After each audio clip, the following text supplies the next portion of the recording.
of the question answer. We can say that in-text question answer. Now let's move further. We start this video from the page number 209. The question number 1, that why should preventing measure and the biological control method be preferred for protecting crops? So here we have to write down the advantages of the preventing measure and the biological control method that we have to write. Let's see the answer. The preventing measure and the biological control method should be preferred for protecting crops. Why? Because excessive use of chemical that leads to environmental problems. Because it gives the toxic effect and it is hazardous to soil as well. So the biological method causes harm neither to the crop and environment too. So due to this reason, it is preferable to use a biological control method. Let's see one more time. The preventing measure and the biological control method should be preferred for protecting crops because the excessive use of chemical that leads to environmental problem as well as it is cause a soil, it is damage the soil fertility. It is give the toxic effect, and if you know about the biomagnification, in that also it is caused because this toxic substance it is used by the plant and that substance it is eaten by the animals.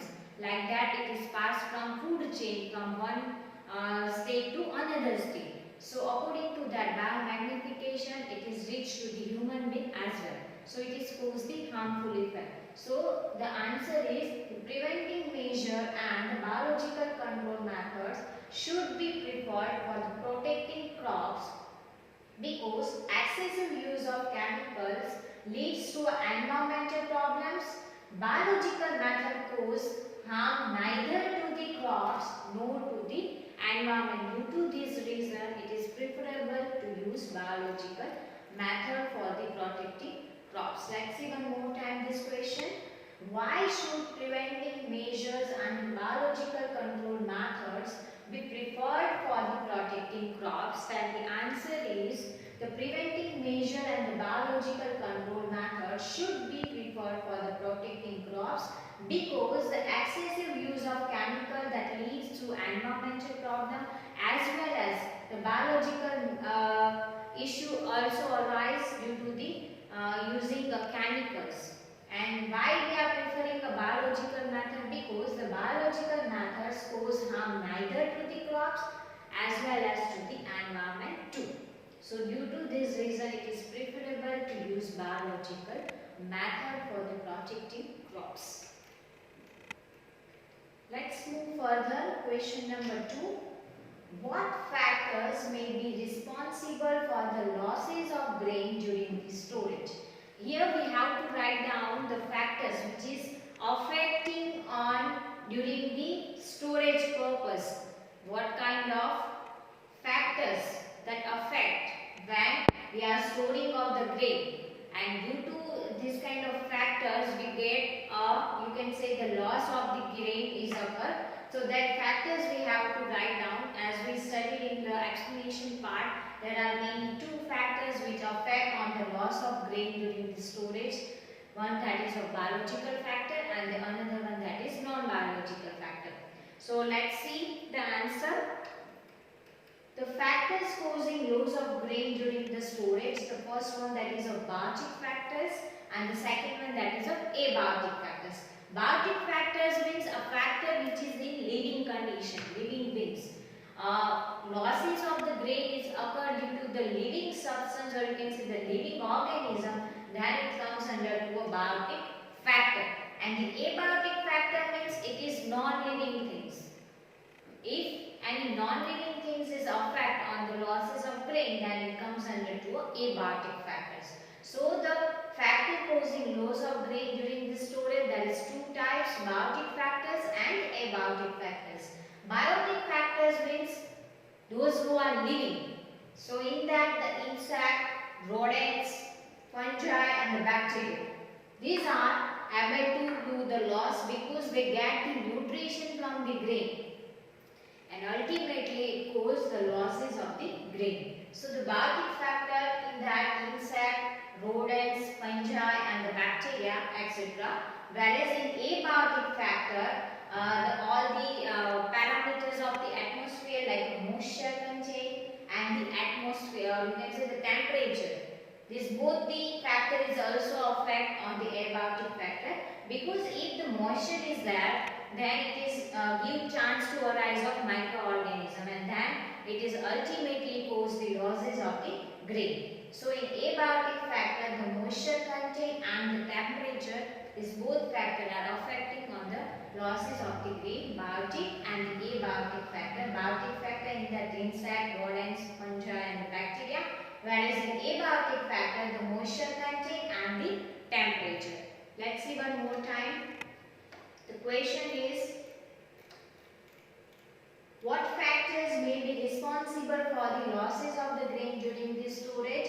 So there are mainly two kinds of factors who affect on losses of the grain during the storage. The first one that is a biotic factor and the second one that is a abiotic factor. Biotic factor means those who are living organisms who cause the losses of the grain, that comes under to a biotic factor. And in biotic factor the insect, rodents, fungi and the bacteria etc. that comes under to a biotic factor who affect on losses of the grain, because these are this kind of organism they take the nutrition from the grains. So we can say that it is losses, it causes the losses of the grain. The second one that is of abiotic factor, moisture content and the temperature. Due to the moisture and due to the low temperature, it is a help to grow microorganism, moisture content. So it is also cause the losses of the grain. So the moisture content and the temperature. Now let's move further. Page number 210. The first number question is, which method is commonly used for improving cattle breeds and why? Here we have to write down the method which is we can use for the cattle breeding, and why we are preferring that method that we have to write down in this question. Question is, which method is commonly used for improving cattle breeds and why? Let's see the answer as we discuss in explanation part. For the cattle breed, we are generally prefer the cross breeding, because in cross breeding we get the desirable characteristic.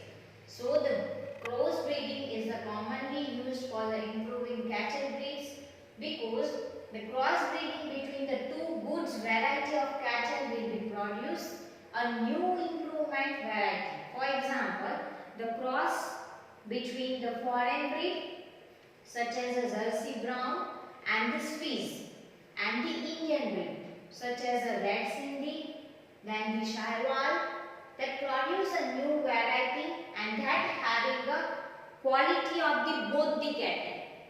So why we are preferring the cross breeding? Because due to this technique we get the variety of the cattle, and this variety possess all the characteristic, all the desirable characteristic. That's why the cross breeding is applicable, the cross breeding is used.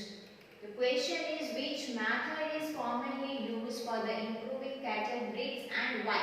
So first question answer is, cross breeding method is commonly used for the improving cattle breeds, and why? Because due to the cross breeding we get a desirable characteristic and also we get a variety of the cattle.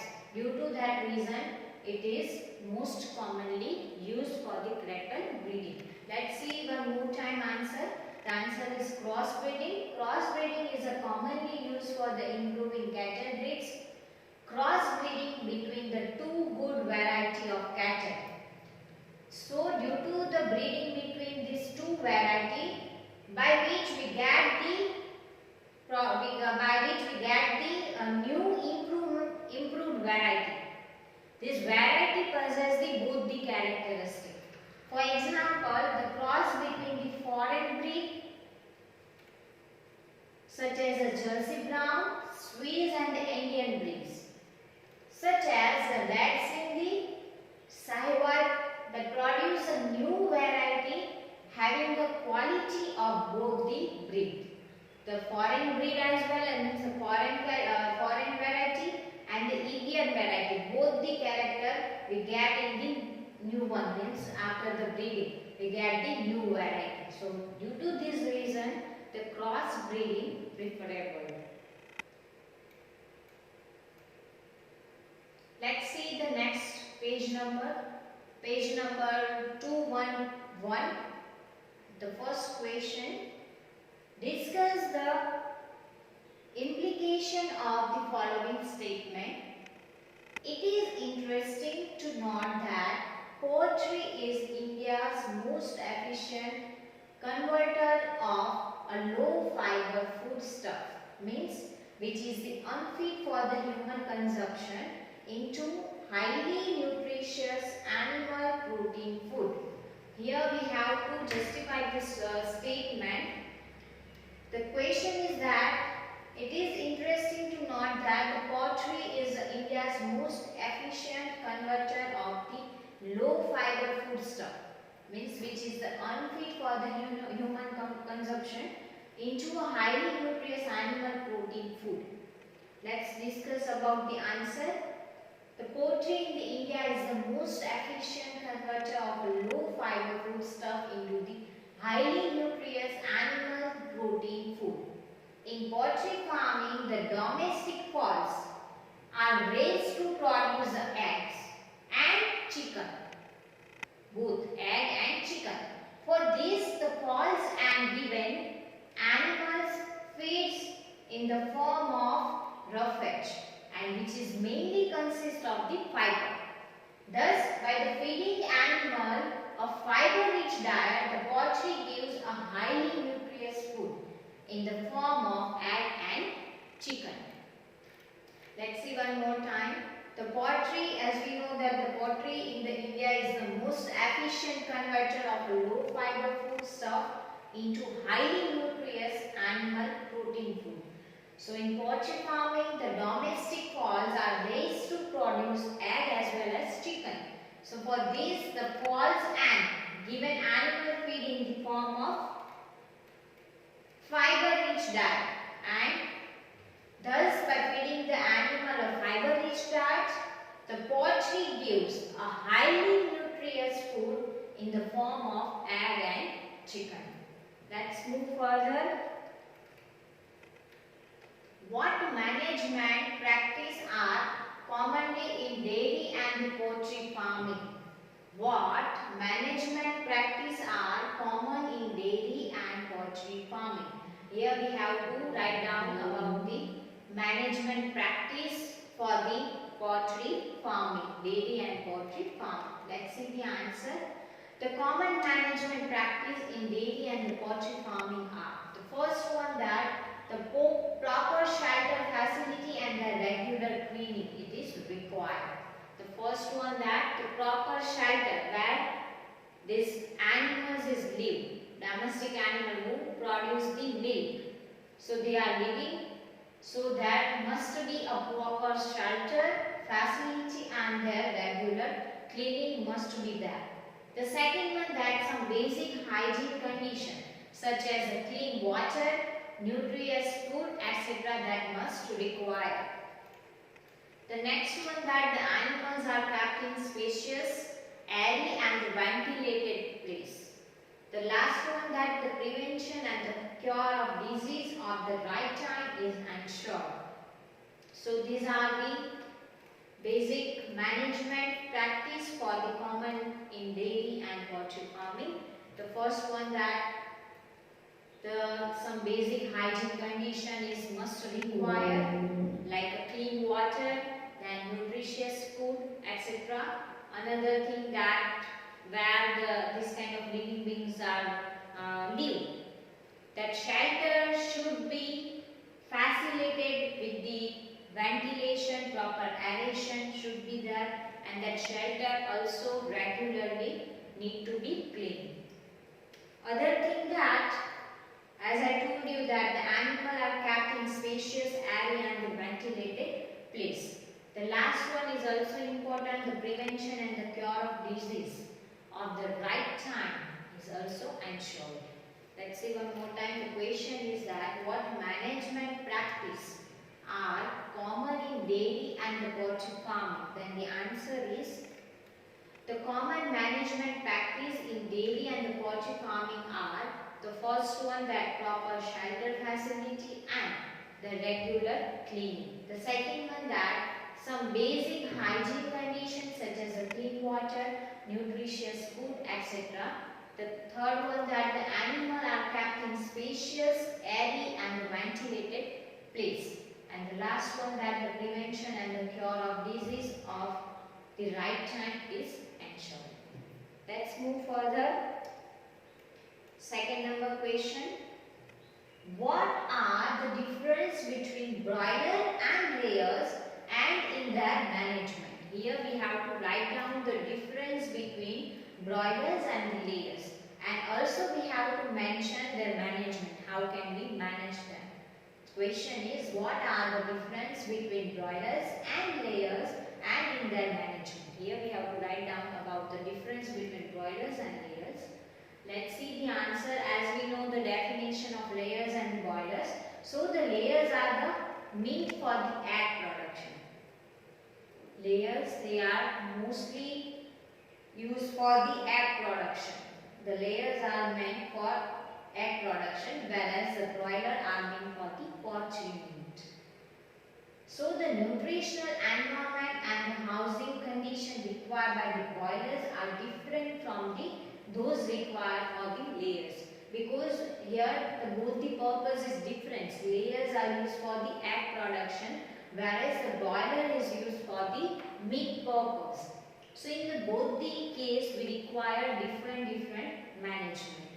So nutritional, environmental and housing condition is required by the broilers are different from the layers. How? Let's see. A broiler chicken, for their proper growth, it's require vitamin rich supplements, especially vitamin A and K. Which one? Broiler. A broiler chicken, for their proper growth, requires vitamins rich supplements, especially vitamin A and K. Also, the diet includes the protein rich food and enough fat. They also require extra care and maintenance to increase their survival rate in comparison to egg layers. So how these broilers are different from the layers? Let's see one more time. The question is, what are the difference between broilers and layers and their management? What is the difference between broilers and layers, and how is both the management is differ from each other? So let's see the answer. As we know that the layers are meant for the egg, whereas the broiler it is meant for the poultry meat. So the layers is meant for the egg production, whereas the broilers are meant for the poultry meat. Nutritional, environmental and the housing condition it's required by the broilers are different from those required egg layers. For example, a broiler chicken, for their proper growth is required vitamins. Requires vitamins rich supplements, especially vitamin A and vitamin K. Also their diet includes the protein rich food and enough fat. And they also require some extra care and the maintenance as compared to the egg. And extra care and maintenance to increase the survival rate in comparison to egg laying. So here you have to write down the definition of the broilers and the layers, and then you have to mention how both the management is differ from each other. Now let's move further. Page number 213. The question number 1. How are fish obtained? Here the question is, how can we get fish? how are fish obtained? How can there are several types of fishery. So that process we have to write down that how can we obtain the fish. Let's see the answer. The fish can be obtained by the two ways. The first one that is traditional method like capturing the fishing, and the second one that is culturing of the fishing. Let's see the first one, that the capturing of the fishing. Capture fishing, that means it is the process of obtaining fish from natural resources. Capturing fish means capture fishing. It is one kind of fish obtaining techniques, fish obtaining way. The first one, capturing fishing, means it is naturally or traditional method in which it is the process of obtaining fish from the natural resources by using a net and all. The second one, that is of culturing of fishery. So in culturing of fishery, it is the practice of farming fishing. Farming can be done in the both freshwater ecosystem. For example, that means which includes the river water, pond water and marine ecosystem. Culturing fishery means it is the practice of farming fishing. The farming can be done in the both freshwater as well as marine water. In freshwater, it is include the river water, pond water, etc. Whereas in marine ecosystem, the marine water is involved. Let's see one more time. Page number 213 question is how are the fish obtained? So the answer is fish can be obtained by the two ways. First one, that is capturing fishing, and the second one of culturing fishery. Capturing fishing means it is the process of obtaining fish from the natural resources like using net and like that rod. The second one, that is culturing fishes. It is the artificial method to culture the fish. It is the practice of farming fishes. The farming can be done in the both fresh water as well as marine water. Fresh water, that means it includes the pond water, river water, lake water, etc. And marine water means marine system, ecosystem means marine water. It includes the marine water. Let's move further. What are the desirable characteristics of bee variety suitable for the honey production? What are the desirable characteristics of bee variety suitable for the honey production? Which character must be there for the honey production? That we have to write down. We have to write down the desirable characteristic. Means for the honey production, the large vast honey production, which kind of characteristic that we require for the commercial purpose as well, that we have to mention in this question. Let's see the answer.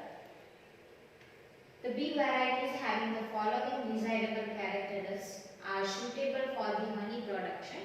The first one, that they should yield high quantity of the honey. The first and most important characteristic, that they should yield high quantity of honey. That's why they are the maximum production. So the first character, that they should yield high quantity of the honey. The second one, that they should not sting much. The second characteristic, that they should not sting much. Third characteristic, that they should stay in the beehives for the longer duration time. And the last one, that they should breed very well. One more characteristic is also that the quality should be good. The taste of the honey is also should be good. So these all are comes under to a desirable characteristic for the honey production. Let's see one more time. Bee varieties having the following desirable characteristic, and the suitable characteristic are as follows. The first one, that they should yield high quantity of the honey. The first one, that it should high quantity of the honey, means the amount of the honey that should be high. The second one, they should not sting much, so we can easily collect the honey from the hives.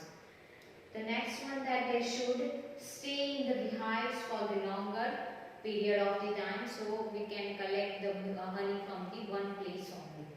The last one, that they should breed very well. So If they are breed very well, then we get the ultimately we get the multiplication of the honeybees. So ultimately we get the maximum production. And one more point is that it should be good in taste and quality wise, as well as it should be good. So these all are the characteristics that comes under to a desirable characteristic for the bee production. Let's see one more time. The question is, what are the desirable characteristics of bee variety suitable for the honey production? So the bee variety having the following desirable characteristics are suitable for the honey production. They should yield high quantity honey. They should not sting much. They should stay in the beehives for a longer duration, and they should breed very well. The next question, that what are the advantages of composite fish culture? Composite fish culture means at a time we can cultivate the more than 2 types of variety of fish in one pond only. So that comes under to a composite fish culture. So we have to write down the advantages of the composite fish culture that we will discuss in next video. Thank you. I hope you all are understand this all the question answer. In next video we will move further from this question. Thank you.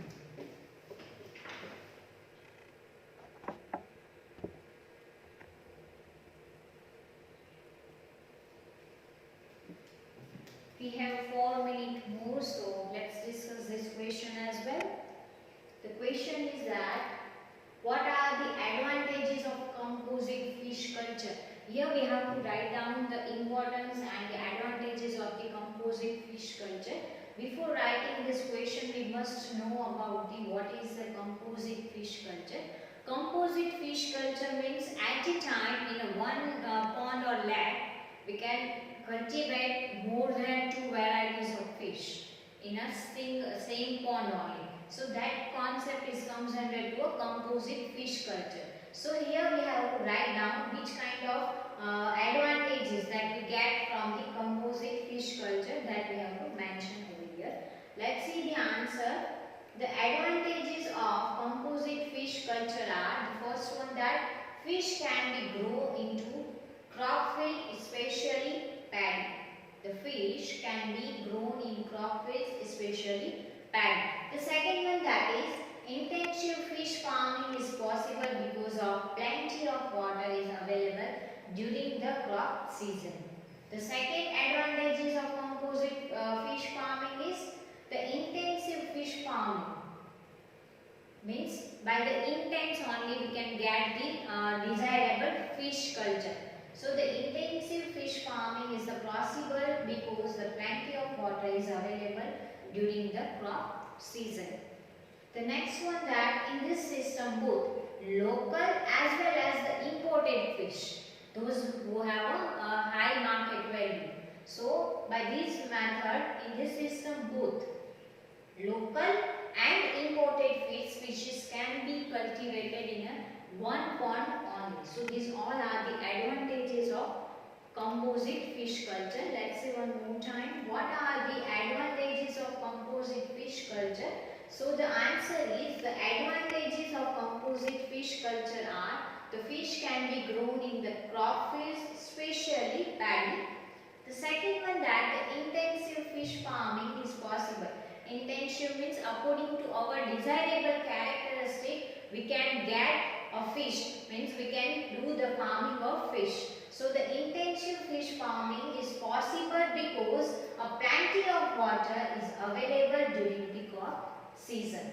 The next one, that in this system we can cultivate the both like a local species as well as the imported species can be cultivated. In this system both local and imported fish species can be cultivated. Local means who are able to survive in that atmosphere only, that generally found in that lake and pond area. So that comes under to a local fish. And the second one, that is imported fish. Imported fish means